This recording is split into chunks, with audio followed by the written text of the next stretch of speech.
ये कहानी है हमारे हीरो चेनपिंग की, जिसके पास जीने के लिए सिर्फ 6 महीने बचे थे। 6 महीनों के बाद वो मरने वाला था, लेकिन अगर चेनपिंग जिंदा रहना चाहता है तो उसे कल्टीवेशन करके हेवन को सप्रेस करना होगा, जो रास्ता खतरों से भरा पड़ा है। पर चेनपिंग के अंदर बहुत सारे मिस्ट्रीज थी, जो कि उसकी इस कल्टीवेशन की जर्नी को और भी ज्यादा मजेदार बना देती है। चेनपिंग के यूजलेस से हेवनली ग्रैंड मास्टर तक के सफर को चलो फिर से शुरू करते हैं। कहानी की शुरुआत में हम एक वॉरियर को देखते हैं जो कह रहा था, जब तक चेनपिंग जिंदा है तुम एक कदम भी आगे नहीं बढ़ा सकते। वो एक प्राचीन दीवार पर विशाल डीमन आर्मी का मुकाबला करने के लिए अकेला ही खड़ा था। उसके आसपास बहुत ही पावरफुल रेड ऑरा फैल रही थी और उसके हाथ में एक डीमन का कटा हुआ सिर था, जिसके बाद वो उस मॉन्स्टर का सिर नीचे फेंक देता है। ये देखकर पूरी डीमन आर्मी बहुत ज्यादा भड़क गई। वो लाखों की तादाद में उस अकेले वॉरियर पर अटैक करने के लिए दौड़ पड़ी और उसी वक्त वो वॉरियर अपनी स्वॉर्ड को पुकारता है। उसकी समन पर ही उसकी स्वॉर्ड तुरंत हजारों तलवार रिलीज कर देती है, मानो वहां पर सोर्ड्स का तूफान आ गया हो। इस रेड ऑरा में लिपटी हुई सोर्ड्स ने डीमन आर्मी का बहुत ही जबरदस्त तरीके से खात्मा कर दिया। और अब एक आखिरी बार हमें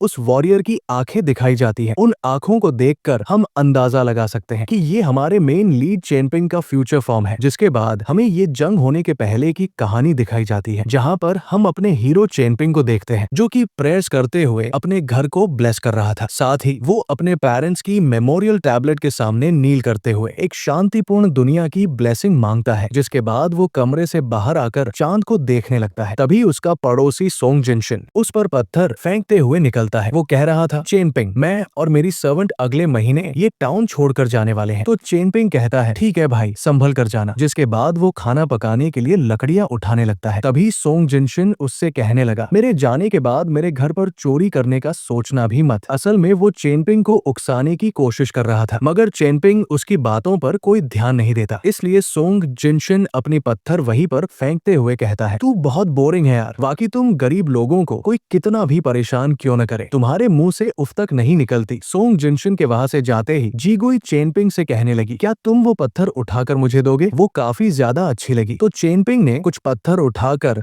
उसके हाथ में थमा दी और ये देखकर एक छोटा बच्चा सोंग जिनशिन का दरवाजा पीटने लगा। वो कह रहा था, सोंग जिनशिन, देखो तुम्हारी सर्वेंट और मेरा भाई फ्लर्ट कर रहे हैं। मुझे पूरा यकीन है कि उन दोनों का कुछ ना कुछ चक्कर चल रहा है। ये सुनकर सोंग जिनशिन कहता है, रे क्या बकवास कर रहा है? चेनपिंग मेरी सर्वेंट के साथ नहीं बल्कि तुम्हारी माँ के साथ है। कल रात ही मैंने उन्हें बातें करते देखा था। सुनकर वो बच्चा कहता है, तुम मेरी माँ के बारे में कुछ मत बोलो, वरना मैं तुम्हारे असली बाप के बारे में सबको बता दूंगा। जिस पर सोंग जिनशिन कहता है, बच्चे, तू भी मेरा ही खून है। खैर, आज तो मैंने तुझे माफ कर दिया, क्योंकि आज तेरे बाप का मूड काफी ज्यादा अच्छा है। अब इनकी बातें सुनकर जीगोई को हंसी आ रही थी, तो वो बच्चों से कहती है, जियुसान, मेरे भाई चेनपिंग का पीछा छोड़ दो। तुम्हें तो शियान को भाव देना चाहिए। सारे गांव को पता है कि शियान तुम्हें कितना पसंद करता है। वो तो तुम्हें ऐसे देखता है मानो कच्चा ही चबा डालेगा। अब शियान का नाम सुनते ही जीगोई गुस्से में वहां से चली गई। दरअसल उस बच्चे का नाम था जियुसान। वो चेनपिंग को एक बकेट दिखाकर कह रहा था, देखो तुमने जो मुझे फिश दी थी वो बहुत तेजी से बड़ी हो रही है। तो चेनपिंग देखता है कि वाकई वो गोल्डन फिश काफी ज्यादा बड़ी हो चुकी थी। अब जियुसान उसे डिनर के लिए इनवाइट करने लगता है, पर चेनपिंग ने जाने से मना कर दिया। वो कह रहा था, कल मुझे चिट्ठियां बांटने का काम मिला है, इसलिए मैं जल्दी सोने वाला हूँ। चल, अब ये मछली भी तुम ही रख लो। तभी जियुसान बताने लगता है, भाई, मेरी माँ कह रही थी कि कल सुबह हमारे टाउन में कुछ आउटसाइडर्स आने वाले हैं, लेकिन मुझे ये बात समझ नहीं आ रही। हमारी गांव की ड्रैगन फर्नेस तो कब की बंद हो चुकी है, फिर उनका यहाँ आने का क्या मकसद होगा? मेरी माँ बता रही थी कि वो लोग मॉर्टल्स हैं और उनके पास ढेर सारा पैसा भी है। हमें उनसे काफी कुछ सीखने को मिलेगा, लेकिन सच बताओ तो मुझे ऐसा बिल्कुल नहीं लगता। जिस पर चेनपिंग कहता है, तुम छोटी हो मगर तुम्हारी बातें बड़े लोगों जैसी है। चलो निकलो यहाँ से। अब हमें अगले दिन का सीन दिखाया जाता है। चेनपिंग टाउन के गेट के पास पहुंच चुका था। वो देखता है कि वहाँ पर कई सारे फॉरेनर्स आ गए हैं। इन्हीं का जिक्र जियुसान ने किया था। ये सभी लोग अलग अलग रीजन से यहाँ किसी खास अपॉर्चुनिटी की तलाश में आए थे। अब उनके मोटिव के बारे में हमें कहानी में आगे पता चलेगा कि गेटकीपर उनसे कॉन्स मांग रहा था, तभी जाकर उन्हें इस टाउन में एंट्री मिलेगी। तो वो लोग भारी कीमत चुकाकर टाउन में एंटर करते हैं। इससे हमें ये पता चलता है कि ये टाउन इतना सिंपल तो है नहीं, यहाँ पर कुछ न कुछ सीक्रेट जरूर होगा। अब वो तो लोग चेनपिंग को अपने सामने देखकर अपने भाषा में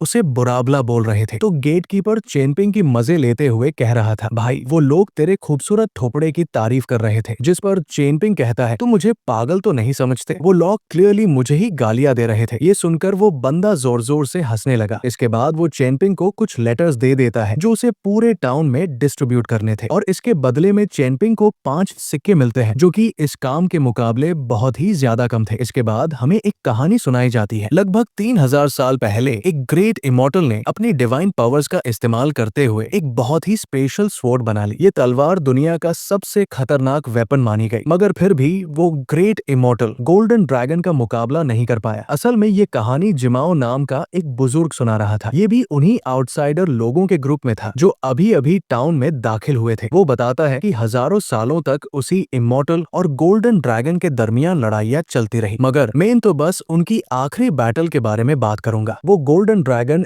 इतना बड़ा था कि जब वो फ्लाई करता तब वो सन एंड मून दोनों को अपनी लाइट से कवर कर लेता। उस पावरफुल ड्रैगन के सामने वो इमॉर्टल काफी ज्यादा वीक पड़ गया, मगर फिर उसने एक पावरफुल अटैक ड्रैगन पर कर दिया। वो इमॉर्टल तब तक अटैक करता रहा जब तक वो ड्रैगन बुरी तरह से इंजर्ड हो जाए। वैसे तो मैं खुद को बहुत मानता हूँ कि मैं इतनी लेट से क्यों पैदा हुआ। अगर 3000 साल पहले मेरा जन्म होता तो शायद मैं ये फाइट अपनी आंखों से देख पाता। जिस पर जूसन कहता है, फालतू बातें बता के हमें पकाओ मत, जल्दी बताओ ड्रैगन मारा या जिंदा था? सभी लोग यही पूछ रहे थे। तो बंदा कहता है, देखो वो ड्रैगन तो मर गया, लेकिन वो सीधे हमारी दुनिया में आकर गिरा था। मरने से पहले उसने 5 एलिमेंट ड्रैगन्स को जन्म दिया। उस ड्रैगन की पावर्स कल्टिवेटर्स को ग्रेट पाथ की ओर ले जा सकती है। इनमें से 5 कल्टिवेटर्स को उस ड्रैगन की ब्लेसिंग भी मिल गई थी, मगर वो लोग कौन है? शायद वो हमारे आसपास भी हो सकते हैं। अगर तुम उन लोगों को पहचानना चाहते हो तो अगली बार कहानी सुनने जरूर आना। ये सुनकर सब लोग इरिटेट होकर वहां से चले जाते हैं, मगर ज्यूसन वहीं पर रुका था। वो कहता है, मैं अगली बार तक रुक नहीं सकता, प्लीज मुझे आगे क्या हुआ? जिमाओ कहता है, मैंने तो सुना है कि इस टाउन में एक एंशिएंट वेल है। अगर तुम मुझे वहां ले जाओगे तो मैं तुम्हें आगे की कहानी सुना सकता हूँ। मगर ज्यूसन को उस पर भरोसा नहीं हो रहा था। जिमाओ कहता है, बच्चे मेरी इस बॉल में मिस्ट्रीज को देखा जा सकता है, मुझे वहां ले चलो और मैं तुम्हें कुछ स्पेशल दिखा दूंगा। वही दूसरी ओर चेनपिंग टाउन के लोगों को लेटर्स बांटते हुए टाउन की स्कूल में पहुंच गया, जहां मास्टर जीशंग बच्चों को एटीट्यूड के बारे में सिखा रहे थे। इंसान पावरफुल हो या कमजोर, उसमें एटीट्यूड होना जरूरी होता है, तभी जाकर समाज में उसे इज्जत मिलती है। तभी चेनपिंग आता है, वो उन्हें लेटर देता है और मास्टर जीशंग कहता है, चेनपिंग अगर तुम कभी फ्री रहो तो यहाँ आ सकते हो। मगर चेनपिंग कोई जवाब नहीं देता। मास्टर जीशंग कहता है, कोई बात नहीं, वैसे भी आजकल किताबों के कैरेक्टर्स रियल लाइफ के लोगों से काफी अलग होते हैं, दुनिया बदल चुकी है। फिर चेनपिंग उन्हें ग्रीट करके सीधा मार्केट पहुंच जाता है। रास्ते में उसकी नजर एक गोल्ड फिश पर पड़ती है। वो उसे खरीदना चाहता है, मगर उसके पास तो बस 5 कॉइन्स है। तो दुकानदार उसकी हालत देखकर उसे देने को तैयार हो जाता है, मगर तभी वहाँ गाओजिन अपने सर्वेंट के साथ आता है। वो ज्यादा पैसे देकर उस मछली को खरीद लेता है। चेनपिंग चुपचाप वहाँ से जाने लगता है। गाओजिन उसे कुछ कॉइन्स देकर कहता है, बच्चे तुमने इस फिश को पहले खरीदा था, ये रहा तुम्हारा इनाम। चेनपिंग वो पैसा नहीं लेना चाहता था, मगर उसके पास कोई और चॉइस नहीं थी। इधर गाओजिन तो फिश खरीदकर बहुत ज्यादा खुश था। एल्डर वो कह रहा था, मास्टर अगर आप लकी रहे तो ये फिश गोल्डन ड्रैगन में बदल जाएगी। इधर चेनपिंग को एक फॉर्चून टेलर बताने लगा कि बच्चे जो फिश तुमने उस बंदे को दी शायद वो गोल्डन ड्रैगन बन सकती थी, मगर चेनपिंग उसकी बातों पर कोई ध्यान नहीं दे रहा था। तो बंदा कहता है, बच्चे देखो मेरे पास स्क्रिप्चर का नॉलेज है, अगर तुम चाहो तो मैं तुम्हारे एंसेस्टर्स के लिए कुछ प्रेयर लिख सकता हूँ। तुम्हारे पूर्वज अगर खुश हो गए तो तुम्हारी गरीबी चुटकियों में दूर हो जाएगी। तो चेनपिंग उसकी बात मान लेता है, लेकिन तभी वो बंदा कहने लगा, बच्चे मैं तुम्हारे अंदर ईविल स्पिरिट को महसूस कर सकता हूँ। अगर तुम उस भूत को बाहर निकालना चाहते हो तो तुम्हें थोड़ा सा एक्स्ट्रा पैसा खर्च करना पड़ेगा। जिस पर चेनपिंग कहता है, सीनियर मेरे पास बस 5 ही सिक्के हैं, आप सिर्फ मेरे पेरेंट्स के लिए टैलिस्मान लिख दीजिए ताकि उनकी आत्मा को शांति मिले। इसलिए वो फॉर्चून टेलर जिसका नाम मिंग चेन था, वो चेनपिंग को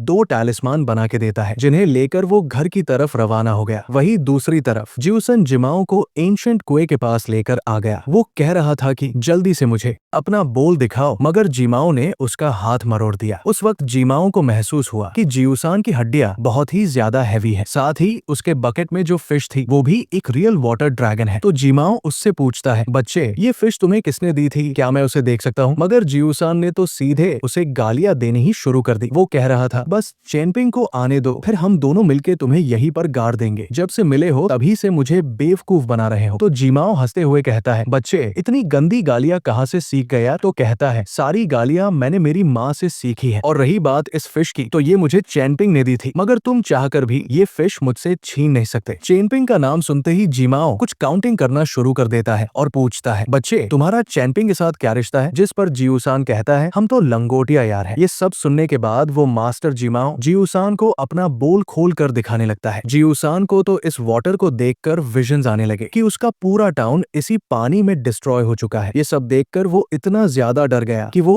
एक सेकंड भी जिमाओ के पास रुक नहीं पाया। जिमाओ कह रहा था, ये बच्चा जियूसान ही मेरा डिसाइपल बनेगा, मगर सबसे पहले मुझे चेनपिंग को उससे दूर करना है। वहीं दूसरी तरफ हम फू और साइशिन जी को देखते हैं। साइशिन जी कह रही थी, पता नहीं हमें यहाँ पर कुछ मिलेगा या नहीं, जिस पर फू ने उन्हें चुप रहने का इशारा करते हुए कहा, ये टाउन काफी ज्यादा पुराना है, मगर यहाँ के लोगों को सेंट खुद प्रोटेक्ट करते हैं, इसलिए हमें अपॉर्चुनिटी की तलाश में किसी को भी हर्ट नहीं करना चाहिए। वैसे तो हम दोनों को भी अपॉर्चुनिटी की तलाश है। जिस पर फिर साइशिन जी कहने लगी, एक काम करते हैं, आप सोंग जिनशिन से अपॉर्चुनिटी के बारे में बात करो और मैं जियूसान को अपना डिसाइपल बनाऊंगी। इस बात पर फू भी अग्री हो गया था और तभी उनकी नजर चेनपिंग पर पड़ी, तो ये लोग उससे बात करने के लिए उसके पीछे जाने लगे और ये सब जिमाओ अपने बॉल में देख रहा था। वो कहता है, चेनपिंग को तो मरना ही होगा, जिसके बाद वो चेनपिंग पर कोई स्पेल कास्ट कर देता है, जिससे उसे काफी तकलीफ होने लगी। तब तक फेरी और फू भी वहां पर पहुंच गए। वो चेनपिंग से कह रही थी, हमें जियूसान और सोंग जिनशिन के बारे में जानना था, क्या तुम हमें बता सकते हो कि वो लोग कहाँ पर रहते हैं? जिस पर चेनपिंग कहता है, मैं तो कई सालों से ड्रैगन फर्नेस में काम किया करता था, इसलिए मुझे इस टाउन में किसी के बारे में कुछ नहीं पता। फू तो उसे इन्फॉर्मेशन के बदले में एक जेड पेंडेंट देने के लिए भी रेडी हो गया, मगर फिर भी चेनपिंग उन्हें कुछ नहीं बताता। दरअसल चेनपिंग इन आउटसाइडर्स पर जरा भी भरोसा नहीं करता और तभी सोंग जिनशिन उनसे पूछता है, बताओ तुम लोग मुझे क्यों ढूंढ रहे हो? जिस पर फू कह रहा था, भाई इस फेरी को जियूसान के बारे में जानना था। अब ये लोग बात ही कर रहे थे कि तभी चेनपिंग उस लड़की को कुछ बताने वाला था और इसी चक्कर में साइशिन जी का पाव गोबर पर फिसल गया। ये सब देखकर सोंग जिनशिन काफी ज्यादा हंस रहा था, इसलिए वो फेरी गुस्से में आकर चेनपिंग पर अटैक करने वाली थी। हालांकि फू उसे रोक लेता है। वो कह रहा था, हमें सेंट को नाराज नहीं करना चाहिए, इसलिए उस फेरी ने भी चेनपिंग को छोड़ दिया। मगर जिमाओ अपनी मैजिक पावर का यूज करके चेनपिंग को कंट्रोल करना शुरू कर देता है, जिसकी वजह से चेनपिंग तो सीधा जाकर उस फेरी से कहने लगा, आपकी आंखें बहुत ज्यादा खूबसूरत है। ये सुनकर वो काफी ज्यादा भड़क गई। वो कह रही थी, मुझे इसके अंदर मौजूद इनर डीमन को मारना ही होगा। फू भी उसे रोकने की कोशिश कर रहा था, मगर फिर भी फेरी ने सीधा जाकर चेनपिंग के इमोर्टैलिटी ब्रिज पर हमला कर दिया, जिससे चेनपिंग काफी दूर जाकर बिखर गया था। साइशिन जी के एक ही पाम अटैक में चेनपिंग का इमोर्टैलिटी ब्रिज ब्रेक हो गया था। वहीं दूसरी तरफ सीनियर मास्टर जीशांग ने एक लेटर पढ़ते ही उन्हें पूरे टाउन के तबाह होने के विजन्स आने लगे। वो समझ गए थे कि उनके टाउन पर मुसीबत आने वाली है। फू उस फेरी पर काफी ज्यादा भड़क गया था। वो कहता है, तुमने इस बंदे की मोर्टैलिटी ब्रिज को तोड़कर इस टाउन के रूल्स को भी तोड़ दिया है। अब तुम्हारी इस गलती की सजा मुझे भी मिलेगी। जिस पर वो कह रही थी, इसमें घबराने की कोई जरूरत नहीं, क्योंकि ये बंदा आज नहीं बल्कि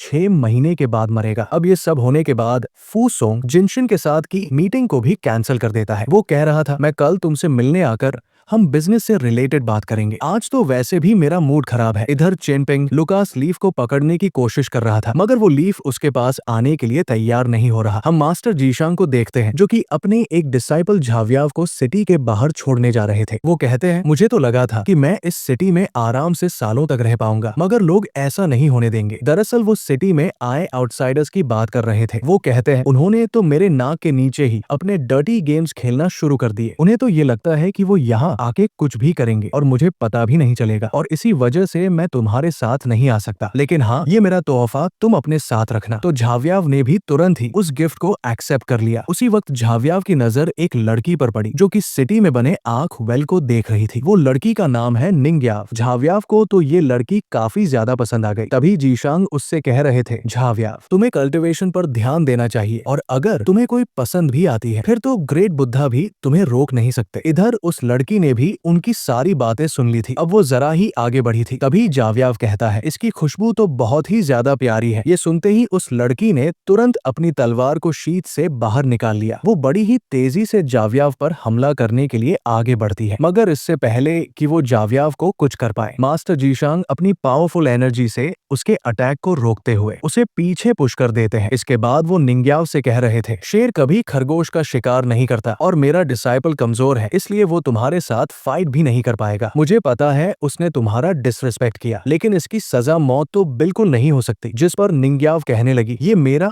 और उस बंदे के बीच का मामला है। मैं जो करती हूँ उसमें तुम मुझे नसीहत नहीं दे सकते। खैर, अब तो मैं तुम्हारी पावर्स देखना चाहती हूँ। इसके बाद निंग्याव बड़ी ही तेजी से मास्टर जीशांग पर अटैक करना शुरू कर देती है, मगर उसका एक भी वार उन्हें हिट नहीं कर रहा था। उल्टा निंग्याव ही उनकी पावरफुल ऑरा से काफी पीछे पुश हो गई। मास्टर जीशांग उसे बताते हैं कि आर्ट ऑफ वॉर में तेज होना ही सबसे ज्यादा इंपॉर्टेंट है। इधर निंग्याव ने अपनी स्पीड बढ़ाते हुए उन पर हमले शुरू कर दिए, मगर मास्टर जीशांग तो बिना कुछ किए ही उस पर भारी पड़ रहे थे। इससे हम उनकी पावर्स का अंदाजा लगा सकते हैं। निंग्याव ने अपनी फ्लाइंग स्वॉर्ड का भी इस्तेमाल किया था, मगर मास्टर जीशांग ने अपनी मल्टीपल फॉर्म बनाकर उसे चकमा दे दिया। अब निंग्याव एक एक कर उनके सभी फॉर्म्स पर अटैक करती हुई वहां पर अपनी पावर से बहुत बड़ा टॉर्नेडो बना चुकी थी। उसे लग रहा था कि अब तो ये बंदा हार ही चुका होगा, लेकिन वो तो जैसे के वैसे खड़े थे, जिस वजह से निंग्याव अपनी अल्टीमेट पावर को एक्टिवेट कर देती है। मगर तब तक मास्टर जीशांग उसके पास पहुंच चुके थे। वो उससे पूछते हैं, बताओ तुम्हें तलवारबाजी किसने सिखाई? और तभी निंग्याव की फ्लाइंग स्वॉर्ड उन पर अटैक करने के लिए काफी नजदीक पहुंच जाती है, जिसे मास्टर जीशांग ने बड़े ही कूल अंदाज में पीछे हटो कहकर रोक दिया। तो निंग्याव और उसकी तलवार दोनों ही अपने आप पीछे हट गए। उसकी तलवार तो वहां के पेड़ में जाकर धंस गई थी। मास्टर जीशांग उसे बताते हैं, मार्शल आर्ट्स के शिखर पर पहुंचना सबसे ज्यादा मुश्किल होता है, इसलिए छोटी सी बात पर कभी गुस्सा नहीं करना चाहिए, क्योंकि सामने वाला कितना पावरफुल है ये हमें पहले से नहीं पता होता। अब तुम्हें मेरी सलाह माननी है या नहीं ये तुम्हारी मर्जी है। इधर निंग्याव के हाथ पर चोट लगी थी, जिसके बाद मास्टर जीशांग उसकी तलवार उसे वापस दे देते हैं और साथ ही उसकी फ्लाइंग स्वॉर्ड को चेक करते हुए कह रहे थे, तुम्हारी तलवार तो उतनी धारदार नहीं है जितनी की ये होनी चाहिए। ये तो बस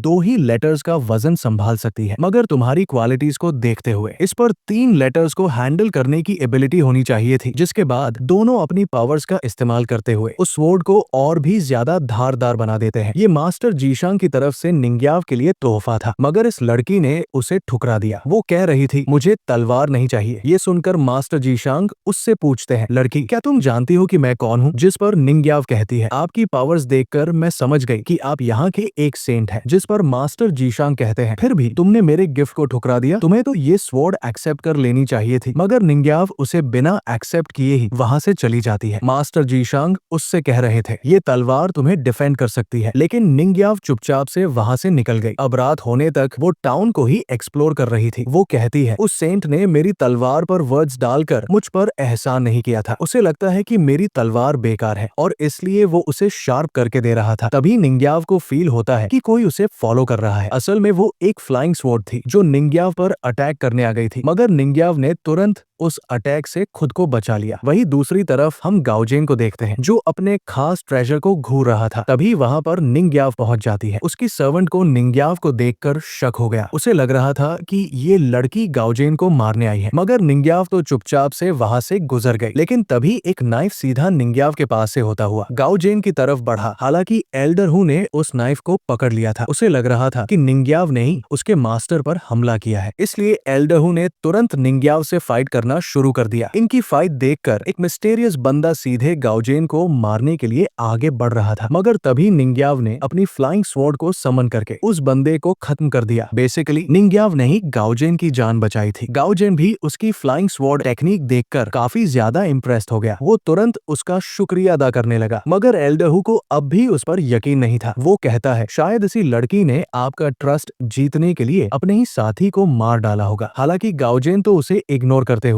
सीधा निंग्याव के पास चला जाता है। वो कह रहा था, मैं सुई डायनेस्टी का यंग मास्टर हूँ और प्लीज एल्डर हु को माफ कर देना। वो तो बस मुझे प्रोटेक्ट करने के लिए तुम पर अटैक कर रहे थे। खैर, ये जेड सील है जो मैं तुम्हें गिफ्ट करना चाहता हूँ। इसे मेरी तरफ से एक थैंक यू टोकन समझकर रख लो। ये देखकर एल्डर हु सीधे घुटनों पर आकर रिक्वेस्ट करने लगा, प्लीज ये जेड सील उसे मत दीजिए, ये आपके फ्यूचर के लिए बहुत ज्यादा इंपॉर्टेंट है। प्लीज यंग मास्टर मेरी बात मान लीजिए। अब उसका ये सारा ड्रामा देखकर निंग्याव वहां से ही जाने लगती है। जाती है। वो कह रही थी मुझे तुम्हारा गिफ्ट नहीं चाहिए। अब उसकी वहां से जाने की बात पर गाओजेन कहता है एल्डरू प्लीज उठ जाइए, हमारी स्वीट डायनेस्टी में बस एम्पायर के सामने ही सिर झुकाया जाता है। तो एल्डरू कहता है मैं आपसे ज्यादा तजुर्बा रखता हूँ और मैं जानता था कि ये लड़की भरोसे के लायक नहीं है। जिसके बाद वो भागते हुए जाकर बेवजह निंग्याव से फाइट शुरू कर देता है। निंग्याव भी उसके हर एक अटैक को अपनी स्वॉर्ड से डॉज करती जा रही थी। जिसके बाद उसने भी एल्डर ऊपर काउंटर अटैक कर दिया, लेकिन एल्डर ओ उसे उठा के जमीन पर पटक देता है। इन दोनों की ऐसे ही फाइट चल रही थी और निंग्याव की इंजर्ड होने की वजह से वो एल्डरू के आगे फीकी पड़ चुकी थी। अब वो उसे एक लात मारकर दीवार पर पटक देता है। निंग्याव देखती है कि बंदा इस बार तो उसे खत्म करने ही आ रहा है और तभी गाओजेन एल्डरू को रुकने का हुक्म देता है, मगर वो बंदा उसकी एक नहीं सुनता। तभी निंग्याव की फ्लाइंग स्वॉर्ड जिसमें सेंट जीशांग ने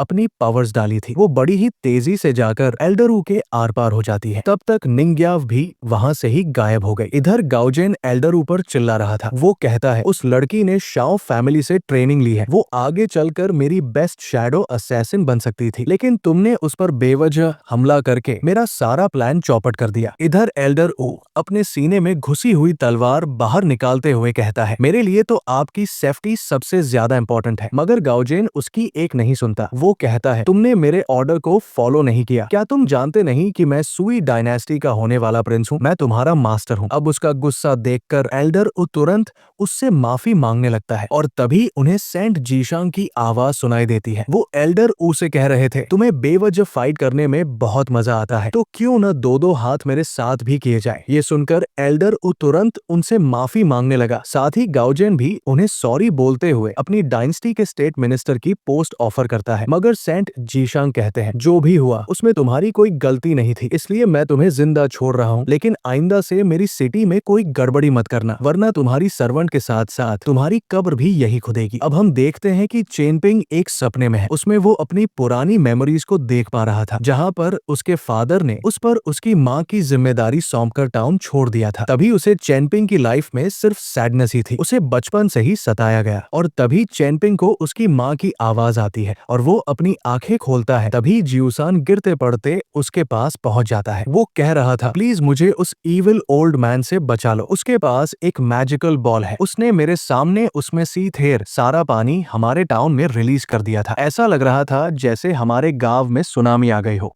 तो चेनपिंग भी समझ जाता है कि ये बंदा तो उससे उसी स्टोरी टेलर की बात कर रहा है। जियूसान कह रहा था प्लीज मुझे बचा लो, वो बंदा मुझे अपना डिसाइपल बनाना चाहता है। जिस पर चेनपिंग कहता है ठीक है चलो मैं ही उससे बात करता हूँ। वहीं दूसरी तरफ हम जिमाओ को देखते हैं जो ऑलरेडी जियूसान के घर पहुंच चुका था। वो फेरी सेजिशी से कह रहा था जियूसान मेरा डिसाइपल है, अगर तुम में दम है तो मुझसे फाइट करके उसे छीन सकती हो। जिस पर वो कह रही थी मेरा भी क्लैन इतना आसानी से हार नहीं मानता, तुम चाहो तो मैं तुम्हें प्रेशियस दे सकती हूँ, लेकिन उसके लिए तुम्हें जियूसान को छोड़ना होगा। ये सुनकर जिमाओ उस पर बहुत ज्यादा भड़क गया था। वो अपने मैजिकल बॉल की मदद से उसे एक क्रेट सी में ट्रैप कर देता है, जहाँ पर कई सारे सांप सेजिशी पर हमला करने के लिए आगे बढ़ रहे थे। वो भी तुरंत अपनी पावर्स को एक्टिवेट करते हुए एक गोल्डन स्क्रॉल समन कर लेती है, मगर उस स्क्रॉल का उन सांपों पर कोई असर नहीं होता। जिसके बाद वो सांप सेजिशी को जकड़ने लगते हैं, जो देखकर वो काफी ज्यादा डर गई थी और फिर वो अचानक से उसी रियल्म से बाहर आ गई। सेजिशी समझ जाती है कि इस बंदे का मुकाबला वो नहीं कर पाएगी, इसलिए उसे ग्रीट करके तुरंत वहां से चली जाती है। उसके जाने के बाद चेनपिंग जियूसान को लेकर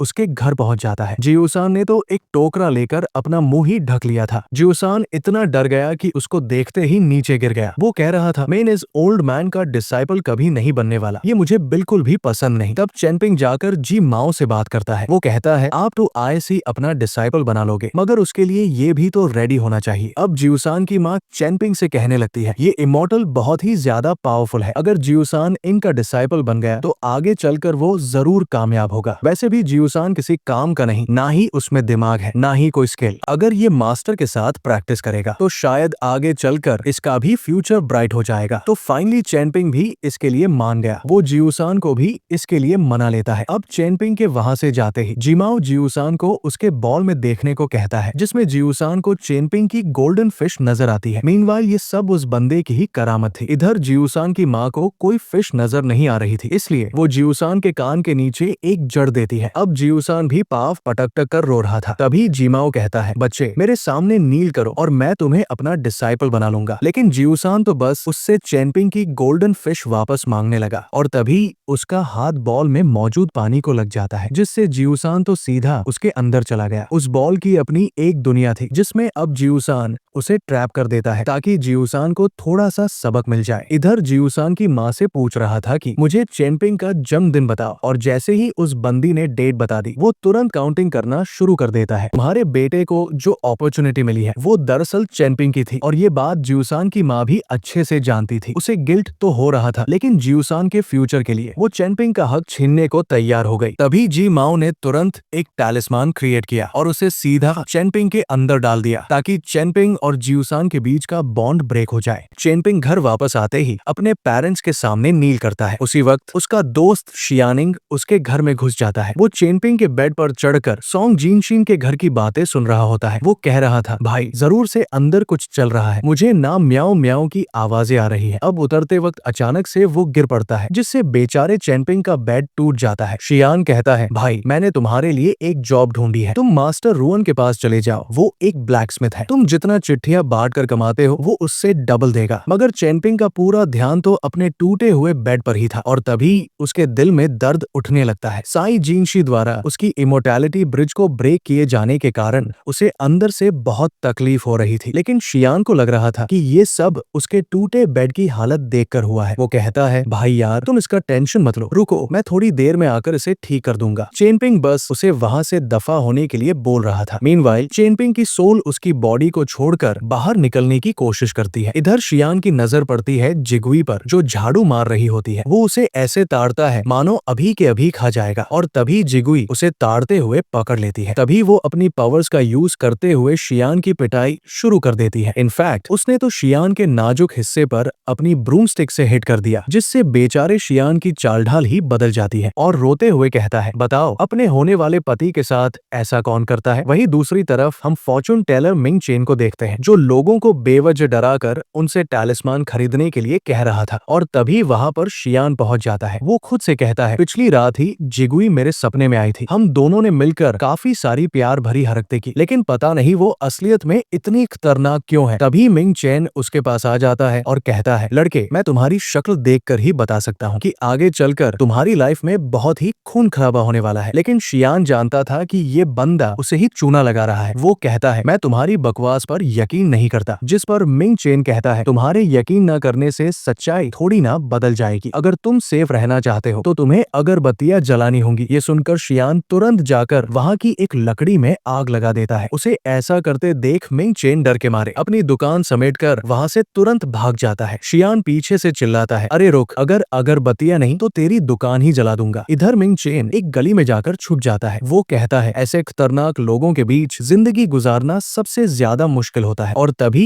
उसकी स्टिक नीचे गिर जाती है। ये देखकर उसे समझ आता है कि अब उस पर भी कोई ना कोई मुसीबत आने वाली है, इसलिए मिंग चेन तुरंत प्रे करना शुरू कर देता है। मगर मुसीबत तो पहले ही उसके पांव तक पहुंच चुकी थी। किसी ने उसके पांव को पकड़ लिया और उस हल्के से टच से ही मिंग चेन को एक बैटल विजन आने लगता है, जहां निंग्याओ डीमन से लड़ रही होती है। मिंग चेन समझ गया कि इस लड़की की डेस्टिनी बिल्कुल भी सिंपल नहीं है, इसलिए वो तुरंत ही उसका हाथ हटाकर वहां से भागने की फिराक में था। मगर निंग्याओ ने दोबारा से उसका पांव पकड़ लिया। इस पर मिंग चेन कह रहा था, मेरी माँ प्लीज मुझ पर रहम कर, देख अगर मेरी दुआ लग गई तो तुझे जरूर कोई अच्छा सा घर और पति मिलेगा। अब वो उसका हाथ हटा ही रहा था कि तभी एक फ्लाइंग स्वॉर्ड उस पर तान दी गई। मिंग चेन उससे कहता है, मैं ऐसा बंदा हूँ कि अगर मर भी गया तो भी किसी की जान नहीं बचाऊंगा। ये सुनकर वो स्वॉर्ड उस पर गुस्सा करने लगी, तो वो कहता है, ठीक है अब जल्दी से एंसेस्टर ट्री से एक लीफ ले आओ ताकि मैं इस लड़की की कल्टीवेशन को बचा सकूं। तो स्वॉर्ड तुरंत ही लुकास लीफ लाने के लिए उड़ गई। उधर मिंग चेन अपनी पावर से सभी फैमिली से कांटेक्ट करने लगता है, इस उम्मीद में कि ये लोग निंग्याओं को बचा लेंगे। लेकिन गांव की कोई भी फैमिली निंग्याओं की मदद करने के लिए तैयार नहीं थी। तब तक फ्लाइंग स्वॉर्ड लुकास लीफ लेकर वापस आ जाती है, तो मिंग चेन तुरंत ही उस लीफ का इस्तेमाल करते हुए निंग्याओं की कल्टीवेशन को सेव कर देता है। वो निंग्याओं से कहता है, इस टाउन में अमीर लोग तो बहुत है, मगर कोई तुम्हारा इलाज नहीं करेगा, बस कोई गरीब ही शायद तुम्हारी मदद कर पाएगा। और तभी उसे चेनपिंग की याद आ जाती है, इसलिए वो तुरंत ही चेनपिंग के दरवाजे पर पहुंच जाता है। वो कहता है, चेनपिंग देखो, मैं तुम्हारे लिए एक बहुत बड़ी अपॉर्चुनिटी लाया हूँ। लेकिन फिर वो खुद से ही कहता है, यार मैं तो झूठ बोलने में बहुत ही ज्यादा कच्चा हूँ। भले ही चेनपिंग कितना भी बड़ा बेवकूफ क्यों न हो, इस लड़की को देखकर ही समझ जाएगा कि ये कोई अपॉर्चुनिटी नहीं बल्कि एक मुसीबत है। और उसी वक्त चेनपिंग ने उसके लिए दरवाजा खोल दिया। अब जैसे ही मिंग चेन निंग को लेकर घर के अंदर जाने लगा, निंग याओ की फ्लाइंग स्वॉर्ड उसे धमकाने लगी। चेनपिंग तो इस स्वॉर्ड को देखकर काफी ज्यादा डर गया था। वो फ्लाइंग स्वॉर्ड चेनपिंग के घर की हालत देखकर ही मना कर रही थी। वो अपनी मुंडी हिलाकर मिंग चेन को इशारों में ही बताने लगी कि मेरी मास्टर यहाँ पर बिल्कुल नहीं रहेगी। तो मिंग चेन उसे समझाता है, बाहर ठंड में मरने से अच्छा है कि तुम्हारी मास्टर का इलाज यही हो जाए। तो फाइनली वो स्वॉर्ड भी उसकी बात मान जाती है। अब मिंग चेन चेनपिंग से कह रहा था, बच्चे जल्दी से इस लड़की को उठाकर अंदर ले जाओ, ये शर्माने का वक्त बिल्कुल नहीं है। तो चेनपिंग उसे उठाकर बेड पर लेटा देता है। वो मिंग चेन से पूछ रहा था, ये लड़की घायल कैसे हो गई? तो मिंग चेन बहुत ही फनी कहानी सुनाने लगता है। वो कह रहा था, रास्ते पर भैंस का गोबर पड़ा था, तो इस लड़की ने उसी पर पैर रख के फिसल गई। मैं इसे रोकने ही वाला था, लेकिन उससे पहले बेचारी सिर के बल गिर गई। इसके मुंह पर भी बहुत ज्यादा गोबर लग गया था। अब उसकी ऐसी बकवास बातें सुनकर वो फ्लाइंग स्वॉर्ड उसे घूरने लगी, इसलिए मिंग चेन तुरंत ही अपना मुंह बंद कर देता है। चेनपिंग पूछता है, क्या बात है, अभी बताओ, मैं इस लड़की की मदद कैसे करूं? तो मिंग चेन कहता है, पहला तो तुम्हें इसके कपड़े बदलने होंगे और फिर इसके लिए कुछ हर्ब्स लाने होंगे ताकि हम इसे हील कर सकें। जिस पर चेनपिंग कहता है, सीनियर, अगर मैंने इसके कपड़े बदले ना तो होश में आते ही ये सबसे पहले मुझे खत्म कर देगी। एक काम करते हैं, मैं जिगुई को बुला लेता हूँ। मगर मिंग चेन उसे रोक लेता है। वो कह रहा था, जिगुई भी इसकी हेल्प नहीं करेगी, इसलिए तो मैं तुम्हारे पास आया हूँ मेरे लाल। तो चेनपिंग तुरंत ही निंग याओ के पास चला जाता है। इधर मिंग चेन फ्लाइंग स्वॉर्ड को बता रहा था, देखो चेनपिंग बस तुम्हारी मास्टर के कपड़े बदल रहा है, ओके? तो तुम्हें घबराने की कोई जरूरत नहीं है। मगर वो फ्लाइंग स्वॉर्ड तो सीधे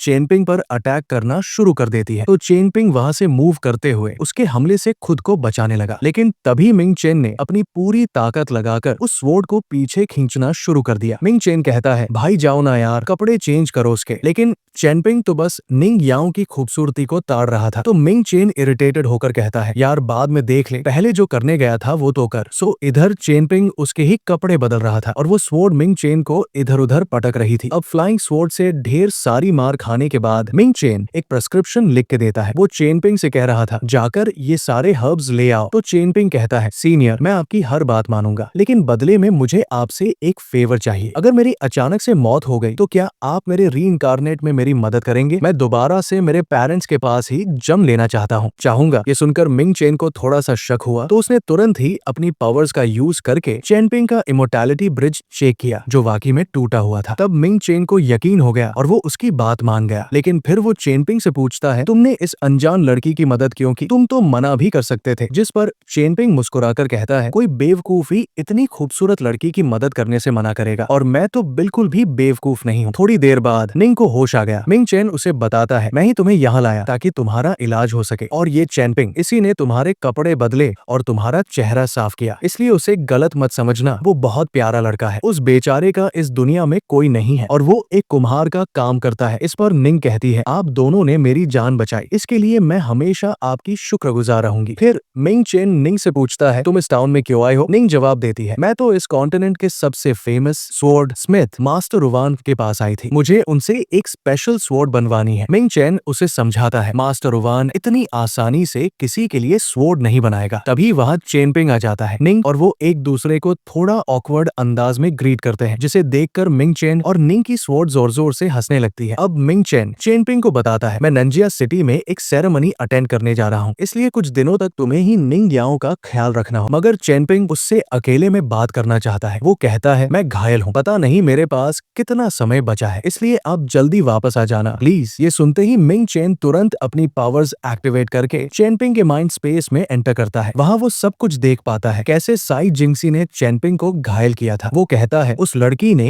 एक छोटी सी बात पर तुम्हारा इमोर्टैलिटी ब्रिज तोड़ दिया, मगर तुम्हारे पास अब भी 6 महीने हैं। इन 6 महीनों में तुम अपनी लाइफ एक्सटेंड कर सकते हो, लेकिन तुम्हें तो बस अपने पेरेंट्स के पास जाने की जल्दी है। इसके बाद वो कुछ डार्क शैडोज कंजूर करते हुए चेनपिंग को पानी में डुबोने लगते हैं। वो कहते हैं, तुम्हारी मौत से तुम्हारे माता पिता खुश नहीं होंगे, वो दुखी होंगे। अब चेनपिंग को भी अंदर से बहुत बुरा लगने लगा था। मिंग चेन गुस्से में कहता है, तुम बिल्कुल भी मर नहीं सकते। अगर तुम मर गए तो लोग तुम्हें लूजर कहेंगे। तुम्हें तो रिवेंज लेना चाहिए। कम से कम उस लड़की को सबक सिखाओ ताकि वो किसी और के साथ ऐसा ना करे। इसके बाद दोनों माइंड स्पेस से बाहर आ जाते हैं। मिंग चेन ने निंग याओ की जिम्मेदारी चेनपिंग को सौंप दी थी। वो कहता है, मास्टर रुवान के साथ जाकर काम करो। इससे तुम्हारी कल्टीवेशन में मदद मिलेगी और शायद तुम्हारी लाइफ भी एक्सटेंड हो जाएगी। जाते जाते मिंग चेन चेनपिंग को ये भी समझाता है कि तुम्हारे पेरेंट्स की मौत में तुम्हारा कोई हाथ नहीं, बल्कि तुम्हारे फादर ही इस रीजन को छोड़कर चले गए थे और वही तुम्हारी लाइफ में मुश्किलें लेकर आए। अगर तुम्हें अपनी लाइफ की मुश्किलों को आसान करना है तो तुम्हें कड़ी मेहनत करनी होगी। चेनपिंग को भी अचानक रियलाइज होता है कि ये बंदा तो दिल का बहुत ही साफ है। इसके बाद हमें अगले दिन की कहानी दिखाई जाती है। चेनपिंग निंगराओं को खाना देकर कहता है, तुम आराम से यहाँ पर रहो और तब तक मैं अपने दोस्त सियान के घर रहने चला जाऊंगा। इसके बाद आज तक उसने जो भी कॉइन्स जमा किए थे वो सब निंग याओ को देते हुए कह रहा था, अगर मैं वापस नहीं आया तो प्लीज ये कॉइन शिहान को दे देना और बदले में वो तुम्हारा ख्याल रखेगा। निंग याओ उसे बताती है, मैंने तुम्हारी और मिंगचन की सारी बातें सुन ली थी। मैं जानती हूँ कि तुम उस फेरी से बदला लेना चाहते हो और मेरे ख्याल से यही सही रहेगा। उसने तुमसे तुम्हारी लाइफ छीन ली तो उसे इसकी सजा मिलनी ही चाहिए। मगर सवाल यह है, क्या तुम दिल से यही चाहते हो? जिस पर चेनपिंग कहता है, मैंने सीनियर जी शंग से सुना था कि भले ही तुम आम इंसान हो या पावरफुल, तुम्हारे अंदर डिग्निटी और एक एटीट्यूड होना चाहिए। तो निंग याओ उसे बताती है, इन आउटसाइडर्स के पास मैजिकल ट्रेजर है। तुम्हें अगर उस फेरी पर हमला करना ही है तो बहुत तेजी से ही करना होगा और तभी शायद तुम उससे जीत सकोगे। तो अब निंग याओ से सजेशन लेकर चेनपिंग सीधा रिवेंज पाथ पर निकल पड़ा। चेनपिंग चुपके से शायद जिनशी को फॉलो कर रहा था। इधर फू सोंग जिनशन से एक टी पॉट खरीदना चाहता था। वो कहता है, भाई मैं तुमसे दोस्ती करना चाहता हूँ और ये सौदा करके हम अपनी दोस्ती का आगाज करेंगे। मगर सोंग जिनशन कहता है, भाई मैं दोस्ती और बिजनेस को अलग रखता हूँ। तुम बस मुझे अपना ऑफर बताओ। अगर मुझे पसंद आया तो ये टी पॉट तुम्हारा, वरना तुम यहाँ से जा सकते हो। अब इस टी पॉट में ऐसा क्या है ये हमें थोड़ी देर में पता चलेगा। फू ने भी सौदे की बात शुरू कर दी। वो कहता है, उस दिन मैंने तुम्हें एक जेड पेंडेंट दिया था और ये कॉइन्स भी। इनसे तुम ढेर सारे पैसे कमा सकते हो क्योंकि इन कॉइन्स पर कॉपर एसेंस लगा हुआ है, यानी इनकी कीमत गोल्ड कॉइन से भी ज्यादा होगी। तुम इससे मालामाल हो जाओगे। लेकिन सोंग जिनशिन को तो ये सौदा बिल्कुल भी अच्छा नहीं लगा। वो फू के सामने ही अपना कप तोड़ते हुए कहता है, क्या तुम मुझे बेवकूफ समझते हो? ये जो कॉइन्स तुम मुझे दे रहे हो इससे 4 गुना ज्यादा कॉइन्स ऑलरेडी मेरे पास है और तुम इतने से पैसों में अपॉर्चुनिटी ढूंढना चाहते हो। भूल जाओ, मैं तुम्हारी मदद नहीं करने वाला। उसकी बातें सुनकर फू ने चुपचाप अपनी पावर्स एक्टिवेट कर दी। वो टेबल पर टैप करते हुए जिनशिन के मोर्टालिटी ब्रिज को हिला देता है। वो कह रहा था, जिनशिन एक बार फिर से सोच लो, क्या तुम वाकई मुझसे दोस्ती नहीं करना चाहते? तो जिनशिन हंसते हुए कहता है, तुम तो बहुत ज्यादा पावरफुल हो। आगे चलकर मैं भी बस अपनी फिंगर्स टैप करके किसी को भी मार पाऊंगा। देखो, मैं तुमसे सौदा करने को तैयार हूँ, लेकिन मेरी 2 शर्तें हैं। पहली, तुम्हें मुझे कॉपर एसेंस की 2 नहीं 3 बैग्स देनी होंगी और दूसरी, तुम्हें मेरे लिए किसी को खत्म करना होगा। अब यहाँ पर उसने फू को किसका नाम बताया ये हमें नहीं दिखाया गया। इधर जिगोई चेनपिंग के घर आ गई थी। वो निंग याओ को वहाँ देखकर थोड़ी सी शॉक हो गई। उससे कह रही थी, मुझे तो लगा नहीं था कि चेनपिंग का कोई रिलेटिव भी है। जिस पर निंग याओ कहती है, पहले उसका कोई नहीं था, लेकिन अब मैं ही उसका रिलेटिव हूँ और मुझे यहाँ कल्टिवेशन करनी है, इसलिए तुम जल्दी से यहाँ से दफा हो जाओ। लेकिन जिगोई उसकी बातों पर ज्यादा ध्यान नहीं देती। वो कह रही थी, चेनपिंग काफी अच्छा लड़का है, लेकिन एक छोटी सी बात पर ही उस फेरी ने उस पर अटैक कर दिया। मैंने तो सुना है कि वो उसे मारने गया है। जिस पर निंग याओ कहती है, ये तो चेनपिंग का मामला है और मुझे उसके मैटर में इंटरफेयर करने की कोई जरूरत नहीं। जिगोई समझ गई थी कि इस बंदी से बात करना ही बेकार है, इसलिए वो चुपचाप वहां से चली गई। इधर फू ने सोंग जिनशिन के साथ फाइनली सौदा कर लिया था, लेकिन साइड जिनशी को सामने देखते ही उसने तुरंत अपना टी पॉट छुपा लिया, यानी कि वो साइड जिनशी को इसके बारे में बताना नहीं चाहता था। इधर साइड जिनशी काफी ज्यादा परेशान थी। वो जिमाओ ने उसके साथ जो कुछ भी किया सब कुछ फू को बता देती है। वो कहती है, जिमा बिल्कुल भी नेगोशिएट करने को तैयार नहीं था। उसने जिसान को जबरदस्ती अपना डिसाइपल बना लिया और उसके पास बहुत ही स्ट्रेंज पावर है, इसलिए मुझे पीछे हटना पड़ा। अब थोड़ी देर बाद ये लोग देखते हैं कि जिमाओ ने एक और स्ट्रॉन्ग स्पेल क्रिएट किया है जो कि इस टाउन के नियमों के खिलाफ है। साइड जिनशी कह रही थी, जिमा मुझे मारना चाहता है मगर वो ये काम पूरा नहीं कर पाया। मुझे डर है कि मेरे इस टाउन से बाहर निकलते ही वो मुझे खत्म कर देगा। जिस पर फू कहता है, हम यहाँ अपॉर्चुनिटी की तलाश में आए हैं, इसलिए किसी से भी दुश्मनी करना सही नहीं होगा। तुमने उस लड़के का इमोर्टैलिटी ब्रिज ब्रेक कर दिया है। मुझे डर है कि वो लड़का तुम पर अटैक न कर दे। जिस पर साइड जिनशी कहती है, वो बंदा इतना पावरफुल नहीं जो मुझ पर हमला कर पाए। भले ही उसकी फिजिक अच्छी है, लेकिन कल्टिवेशन के नाम पर वो 0 है, इसलिए वो मेरा कुछ नहीं बिगाड़ सकता और तुम उसका जिक्र मत किया करो। मुझे तो उस बंदे के नाम से ही घिन आती है। मीनवाइल वो फू के साथ फ्लर्ट कर रही थी, मगर जैसे ही फू उसे टच करने गया वो तुरंत अपना हाथ हटा देती है। इनफैक्ट उसने तो फू के इमोर्टैलिटी ब्रिज पर भी अटैक करने की कोशिश की थी, मगर चुपके से। हालांकि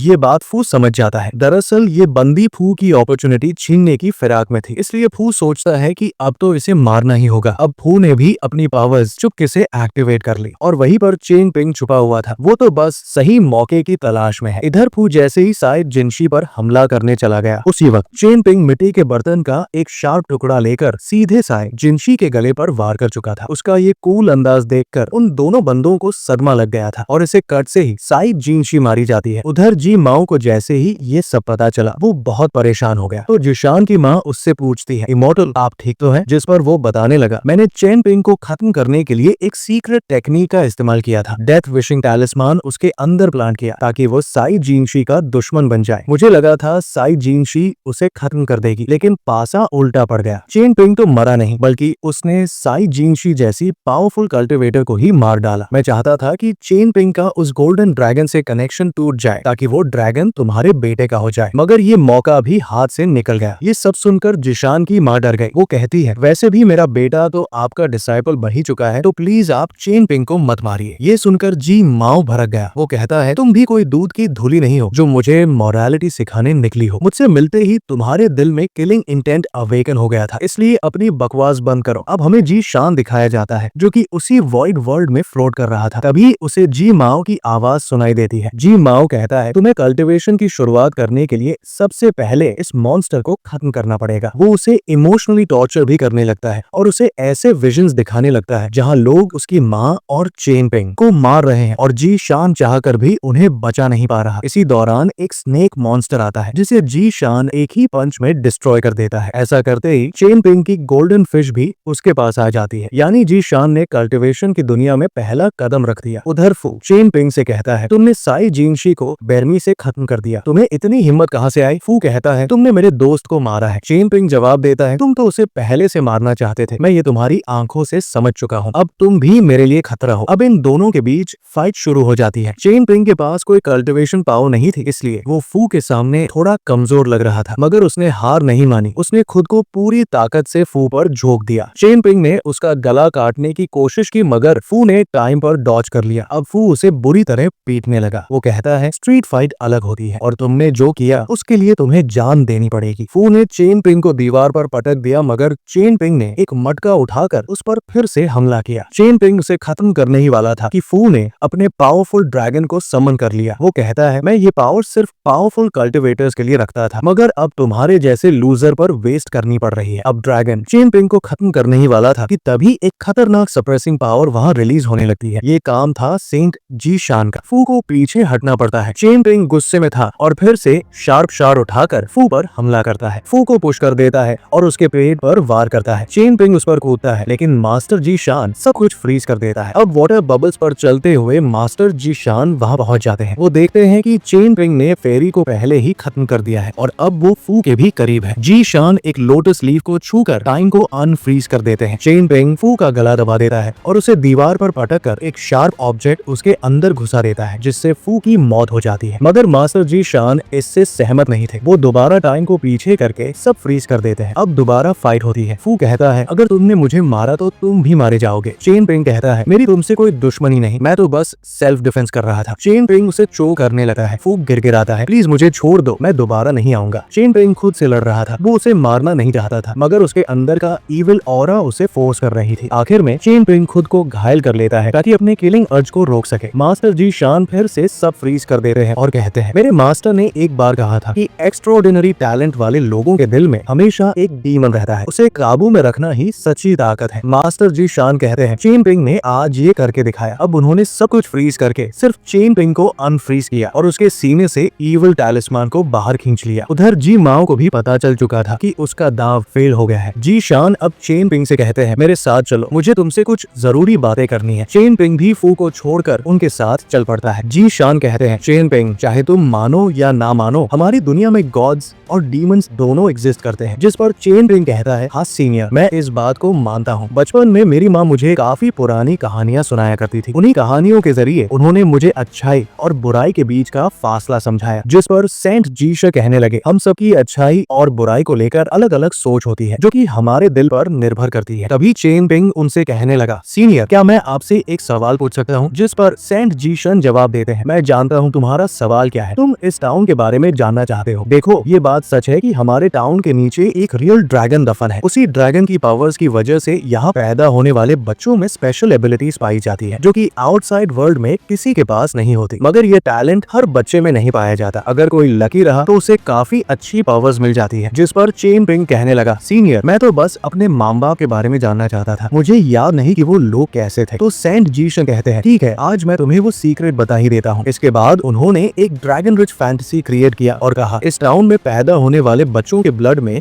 एक सीक्रेट टेक्निक पाई जाती है और ये टेक्निक सभी बच्चों में अलग अलग होती है। यहाँ के लोग बच्चों के जन्म लेते ही उनका ब्लड ड्रॉप निकाल कर एक खास मिट्टी के पॉट में स्टोर कर देते हैं। फिर उस पॉट को पूरे 6 सालों तक फायर में रखा जाता है। अब लड़कियों की पावर्स को एक्टिवेट होने में 6 साल लगते हैं, मगर लड़कों के लिए ये समय 9 साल का होता है। अगर बच्चों की किस्मत अच्छी रही तो मिट्टी का बर्तन भी उनके जैसे ही पावर्स को होल्ड करेगा और इसी खास चीज को देखकर आउटसाइडर्स लोग उन स्पॉट्स पर भारी कीमत लगाते हैं। वेल तुम इसे एक किस्म का गैम्बल भी कह सकते हो। अगर उनकी किस्मत अच्छी रही तो उन्हें जबरदस्त पावर्स वाला पॉट भी मिल सकता है। ये सब सुनकर चेन पिंग शॉक हो गया। सीनियर जी शान बताते हैं कि तुम्हारे पेरेंट्स काफी अच्छे थे। इनफैक्ट तुम्हारे फादर के पास भी ठीक ठाक टैलेंट था, लेकिन वो इतने स्पेशल नहीं थे कि कोई आउटसाइडर उन्हें खरीद कर अपने साथ ले जाता। लेकिन एक आदमी ने तुम्हारे फादर के नेटल पोर्सलेन यानी वो बर्तन जिसमें उनका ब्लड ड्रॉप रखा गया था उसके साथ छेड़खानी कर दी, जिसके चलते सब गड़बड़ हो गया। उस आउटसाइडर को भी बैड लक ने घेर लिया और उसी चीज का असर तुम्हारे फादर पर भी पड़ा। लेकिन तुम्हारे फादर के पास तुम्हारा ओन पोर्सलेन था और तभी किसी आउटसाइडर ने एक फर्नेस खोली और उसी वक्त उसने तुम्हारे पिता से वो पोर्सलेन हासिल कर लिया। अगर उसने भी छेड़खानी की होती तो शायद तुम एक डेविल बन गए होते। लेकिन उस आउटसाइडर ने तुरंत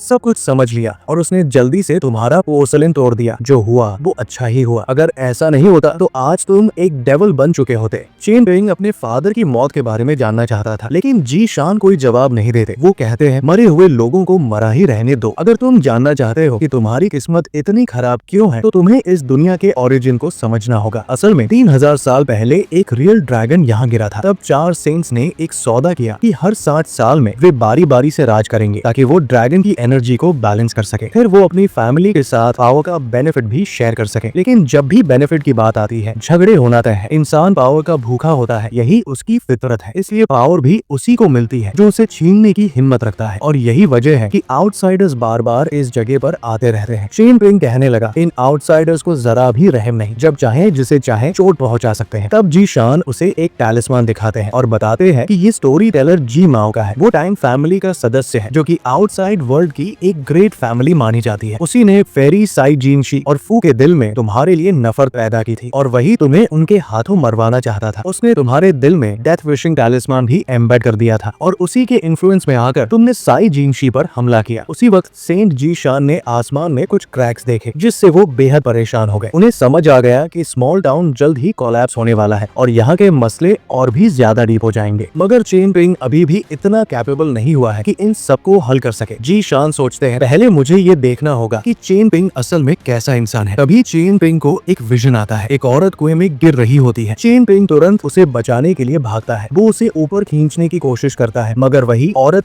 उसे नीचे खींच लेती है। तभी उसका विजन टूट जाता है और चेन पिंग बहुत डर जाता है। जी शान कहते हैं, किसी की मदद करना अच्छी बात है लेकिन बचाते वक्त अपनी जान देना सही नहीं। यही एक वॉरियर की असली पहचान होती है। चेन पिंग पूछता है, सीनियर क्या आप मेरी मदद कर सकते हैं? मुझे पता है मैं जल्दी मरने वाला हूँ। जी शान पूछते हैं, क्या तुम्हें मौत से डर लगता है? चेन पिंग कहता है, बिल्कुल नहीं, मैं तो बस अपने पेरेंट्स के पास जाना चाहता हूँ। ये सुनकर जी शान को जी माओ पर बहुत गुस्सा आ जाता है। वो सीधे उस पर प्रेशर डालना शुरू कर देते हैं। ऑपरेशन की पावर की वजह से जी माओ जमीन पर गिर जाता है और जी शान से माफी मांगता है। वो उन्हें गोल्ड और कॉपर के कॉइन्स देने की पेशकश करता है मगर जी शान को पैसों से कोई सरोकार नहीं था। वो कहते हैं, दोनों बैग्स यही छोड़ दो और अब तुम शुजियान लेक चले जाओ। तुम्हें वहाँ 30 साल रुकना होगा, यही तुम्हारी सजा है। जी माओ जी शान की रहम दिली के लिए शुक्रिया अदा करता है। अब जी शान चेन पिंग से कहते हैं, तुम बेवजह उस आदमी का शिकार बन गए थे, चलो मेरे साथ, मैं तुम्हारे लिए कुछ करना चाहता हूँ। ये दोनों अब एंसेस्टर ट्री के पास पहुँचते हैं। इस पेड़ में स्मॉल टाउन के एंसेस्टर की आत्माएं बसती है। जीशान सभी एंसेस्टर्स से ब्लेसिंग के तौर पर एक लोकस लीफ मांगते हैं। वो कहते हैं इस बच्चे को 3 साल का वरदान दो, मगर कोई जवाब नहीं आता। जीशान बोलते हैं मैंने पूरी जिंदगी इस टाउन को सर्व किया है, क्या मैं अपने मेहनत के बदले इस बच्चे के लिए एक भी लोकस लीफ नहीं मांग सका? चेनपिंग कहता है सीनियर कोई बात नहीं, अगर मुझे ब्लेसिंग नहीं मिलती तो भी मैं दुखी नहीं हूँ। मुझे फॉर्चून टेलर मिंग चेन ने बताया था कि अगर मैं मास्टर रेवान का डिसाइपल बन जाऊं तो शायद मेरी जिंदगी कुछ और लंबी हो सकती है। तभी एक लोकस लीफ चेनपिंग के पास आ जाता है। जीशान बताते हैं ये लीफ तुम्हें याओ फैमिली के एंसेस्टर ने दिया है। मुझे नहीं पता कि ये तुम्हें कितनी लाइफ देगा, लेकिन याओ फैमिली का ये तुम पर एक एहसान है। चेनपिंग कहता है जब तक मैं जिंदा हूँ मैं हर याओ सरनेम वाले की मदद करूंगा, चाहे इसके लिए मुझे अपनी जान ही क्यों न देनी पड़े। अब दोनों दोबारा टाउन की ओर लौटते हैं। जीशान कहते हैं फेरी और फूल एंड हुआ का सारा मैटर मैं संभालूंगा, तुम बस अपनी जिंदगी को एंजॉय करो। अब तो एंसेस्टर्स का आशीर्वाद भी तुम्हारे साथ है। इसके बाद जीशान अपनी हेयर पिन निकालते हैं और कहते हैं ये कोई खास मैजिकल पेन नहीं है, ये तो मेरे मास्टर का गिफ्ट था जो मैं आज तुम्हें देना चाहता हूँ, इसे हमेशा अपने साथ रखना। उधर जीमा जुई सैन की माँ को बताता है कि अब उन्हें जल्दी से शुजियान लेक पहुंचना होगा। वो न चाहते हुए भी राजी हो जाती है। अब हमें वही मैजिकल बॉल की दुनिया दिखाई जाती है जिसमें जियो शान अभी भी कैद है। उसके पास चेनपिंग की गोल्डन फिश भी है। वो कहता है तुम बिल्कुल मत डरना, मैं हमेशा तुम्हें प्रोटेक्ट करूंगा। अब उसके सामने ढेर सारे सांप मिलकर एक विशाल मॉन्स्टर बना देते हैं जो जियोशान को डराने की कोशिश करता है। उसी समय गोल्डन फिश उसके हाथ से निकलती है और अपनी पावर्स को एक्टिवेट कर देती है। जियोशान कहता है तुम जल्दी से यहाँ से निकल जाओ। तभी उसके सामने एक और विशाल मॉन्स्टर आ जाता है जो जियोशान को निगलने की कोशिश करता है, लेकिन उससे पहले ही एक शानदार सिल्वर ड्रैगन आ जाता है जो कि चेनपिंग की दी हुई गोल्डन फिश है। और इसी के साथ ये एपिसोड यही एंड हो जाता है।